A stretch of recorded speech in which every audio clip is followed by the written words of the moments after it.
Hello বন্ধুরা, আপনি কি সেই মানুষদের দলে যাদের কোনো ইঞ্জিনিয়ারিং কনস্ট্রাকশন দেখলে মনে অজান্তেই প্রশ্ন জাগে যে এটা কিভাবে সম্ভব আর এটা কিভাবে তৈরি করা হয়েছে? আর আপনি যদি সেই সব উৎসুক মানুষদের দলে হয়ে থাকেন তবে অবশ্যই নদী বা সমুদ্রের বুকে এভাবে বিশাল আকৃতির ব্রিজ দাঁড়িয়ে থাকতে দেখে অবশ্যই আপনার মনে প্রশ্ন জাগার কথা যে এগুলো কিভাবে তৈরি করা হয়েছে। আর আপনার উৎসুক মনকে সন্তুষ্ট করতে আজকের ভিডিওটি সম্পূর্ণ দেখুন, কারণ মায়াজালের আজকের এপিসোডে আমরা দেখতে চলেছি নদী এবং গভীর সমুদ্রের বুকে কিভাবে শত শত চ্যালেঞ্জ মোকাবেলা করে এসব ব্রিজ তৈরি করা হয়, যা দেখলে আপনার মনে আরও একবার প্রশ্ন জাগবে যে এসব ইঞ্জিনিয়ারিং কিভাবে সম্ভব। তো স্বাগতম আপনাকে মায়াজালের আরও একটি নতুন এপিসোডে। বন্ধুরা, ব্রিজ যে আমাদের আধুনিক পৃথিবীর জন্য কতটা অপরিহার্য তা বলে শেষ করা যাবে না। এই ব্রিজই এক শহর থেকে অন্য শহর, এক গ্রাম থেকে অন্য গ্রামকে কানেক্টেড করেছে, যার ফলে আমরা খুব সহজে এবং দ্রুত এক স্থান থেকে অন্য স্থানে যাতায়াত করতে পারি। খুবই অল্প মূল্যে পরিবহন করা সম্ভব এসব ব্রিজ দিয়ে, কারণ পানিপথে পণ্য পরিবহন করা যথেষ্ট ব্যয়বহুল। আমাদের পৃথিবীতে এমন অনেক ব্রিজ রয়েছে যেগুলি কোনো না কোনো কারণে বিখ্যাত। কোনো ব্রিজ তার ইতিহাসের কারণে বিখ্যাত, আবার কোনো ব্রিজ অভূতপূর্ব ইঞ্জিনিয়ারিংয়ের জন্য বিখ্যাত, আবার কোনোটা তার দৈর্ঘ্যের জন্য বিখ্যাত। আর এই সকল ব্রিজ তৈরি করতে এমন কনস্ট্রাকশন এবং যন্ত্রপাতির প্রয়োজন হয় যা না দেখলে আপনারা তা কল্পনাও করতে পারবেন না। বন্ধুরা, আমরা অনেক ব্রিজ দেখে থাকি যেগুলো দেখতে অনেকটা এরকম, আর এগুলোর কনস্ট্রাকশন খুব বেশি জটিল নয়। ব্রিজ তৈরি করা কঠিন হয়ে পড়ে গভীর খরস্রোতা নদীতে, কারণ একটি ব্রিজের হাজার হাজার টন ওজন এই পিলারগুলোকে সইতে হয়, আর এই পিলারগুলো স্থাপন করতে হয় মাটির উপরে। কিন্তু শত শত ফিট গভীর পানির নিচে মাটির মধ্যে পিলার স্থাপন করা সত্যিই চ্যালেঞ্জিং, আর এটা তৈরি করার জন্য অতি দক্ষ মনোবল এবং রকেট সায়েন্সের প্রয়োজন হয়। আমরা সচরাচর যেসব ব্রিজ দেখতে পাই তার মধ্যে অন্যতম কয়েকটি ব্রিজ হলো বিম ব্রিজ, সাসপেনশন ব্রিজ এবং আর্চ ব্রিজ। আর নদীর মধ্যে এসব ব্রিজের ফাউন্ডেশন তৈরি করার জন্য ইঞ্জিনিয়ারদের খুবই জটিল কিছু প্রক্রিয়ার মধ্যে দিয়ে যেতে হয়। পানির গভীরতা যত বেশি হয়, ইঞ্জিনিয়ারদের জন্য চ্যালেঞ্জ তত বেশি কঠিন হয়ে পড়ে।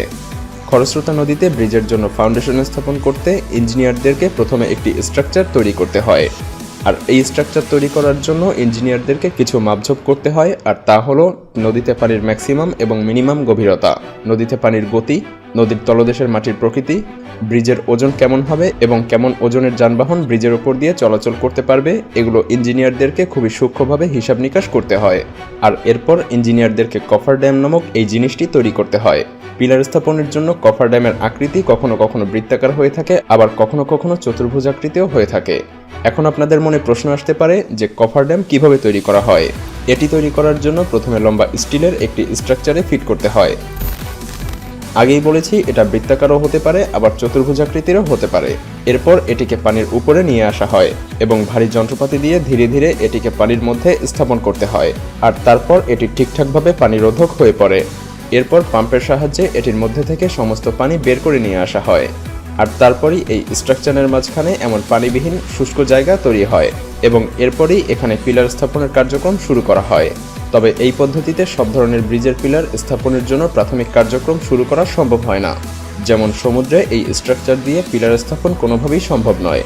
গভীর সমুদ্রে ব্রিজ স্থাপনের জন্য ইঞ্জিনিয়ারদেরকে প্রথমে সমুদ্রের তলদেশের উঁচু জায়গার খোঁজ করতে হয়, তারপর সেখানে এক্সকিউভেটর দিয়ে গর্ত করতে হয়, আর এরপরই এখানে কফার ড্যাম স্থাপন করতে হয়। তারপর এর মধ্যে থেকে সমস্ত পানি বের করে নিয়ে সিমেন্ট এবং কংক্রিটের মিশ্রণ দিয়ে পিলার স্থাপনের জন্য একটি বিশাল আকারের স্ট্রাকচার নির্মাণ করা হয়। তারপর সেখানে কয়েকটি পিলার স্থাপন করা হয়, আর বিশাল ওজনের এই সিমেন্টের কংক্রিটের ব্লক দূরবর্তী কোনো স্থানে নির্মাণ করা হয় এবং সেখান থেকে জাহাজে করে এই স্ট্রাকচার এর কাছে নিয়ে আসা হয়। তারপরে এই স্ট্রাকচারের মধ্যে থেকে বড় বড় কিছু ব্লক কিছুটা উপরে তোলা হয়। তারপর স্টেপ বাই স্টেপ কংক্রিটের এই ব্লকগুলো দিয়ে ব্রিজের কার্যক্রম সম্পন্ন করে যেতে হয়। ব্রিজ তৈরি করার সময় মাঝে মধ্যে ইঞ্জিনিয়ারদেরকে এমন কিছু সিচুয়েশনের সম্মুখীন হতে হয় তখন ফ্লোটিং কফার ড্যাম তৈরি করা ছাড়া আর কোনো উপায় থাকে না। আর দেখুন এই ফ্লোটিং কফার ড্যামগুলোকে কিভাবে এক জায়গা থেকে অন্য জায়গায় স্থানান্তর করা হয়, আর তারপর এগুলোকে রোটেট করে পানির মধ্যে স্থাপন করতে হয়। আর এটা খুবই সময় সাপেক্ষ একটি প্রক্রিয়া, সেই সাথে খুবই বিপজ্জনক। আর এই কাজগুলো যে সকল ইঞ্জিনিয়ার এবং ওয়ার্কাররা করে থাকে তারা সবাই নিজ নিজ জায়গা থেকে প্রফেশনাল, তাই তারা এত জটিল প্রক্রিয়া খুবই সহজেই সম্পন্ন করে ফেলে। আমাদের পৃথিবীতে এমন কিছু ব্রিজ রয়েছে যেগুলো তৈরি করতে বিলিয়ন বিলিয়ন ডলার খরচ হয়। আপনারা এখন নিশ্চয়ই বুঝতে পারছেন একটি ব্রিজ তৈরি করার জন্য কেন এত পরিমাণে ব্যয় হয়ে থাকে। কিন্তু যখন অদক্ষ জনবল ব্রিজ নির্মাণ করে তখন ফলাফল কিছুটা এমনই ভয়ানক হয়ে থাকে। আর এই ধরনের দুর্ঘটনার হাত থেকে রক্ষা পেতে হলে দক্ষ জনবল এবং দক্ষ ইঞ্জিনিয়ারদেরকে দিয়েই ব্রিজ তৈরি করতে হয়।